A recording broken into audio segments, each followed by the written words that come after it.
Көкірек толған қайға, кісінің өзіне де билетпей, ойды шымырлатып, буынды құртып, я көзден жас болып ағат, я тілден сөз болып ағат. Қазақтар, Құдай, жас баладай қайықсыз қыла көр деп, тілек тілегенін өзім көрдім. Онысы, жас баладан көрі өзі есті кісі болып, ескермес нәрсені жоқсып, қайғылы кісі болғансы ғана. Қайғысы не десең, мақалдарынан танырсың. Түстік өмірің болса, күндік мал жей. Өзіңде жоқ болса, әкеңде жат. Мал адамның бауыр еті. Малдың беті жарық, малсыздың беті жарық. Ер азығы мен бір азығы жолда.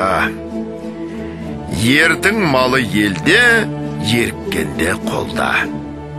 Берген перде бұзар, алаған қолым береген. Мал тапқан ердің жазығы жоқ. Байдан үмітсіз, Құдайдан үмітсіз. Қарның ашса, қарал үйге шап. Қайраңы жоқ көлден без, қары жоқ елден без деген осындай сөздері көп, есепсіз толып жатыр. Бұл мақалдардан не шықты? Мағлұм болды. Қазақ тыныштық үшін, ғылым үшін, білім үшін, әт үшін қам жемейді екен. Бірақ мал үшін қам жейді екен. Ол малды қалайша табуды білмейді екен. Бар білгені, малдыларды алдап, мақтап алмақ екен. Бермесе, оныменен жауласпақ екен. Егер малды болса, әкесін жаулауды да ұят көрмейді екен. Әйтеуір ұрлық, қулық, сұмдық, тіленшілік. Соған ұқсаған қылықтың қайсын болса да қылып мал тапса, жазала демесе керек екен. Бұларының жас баланың ақылынан несі артық?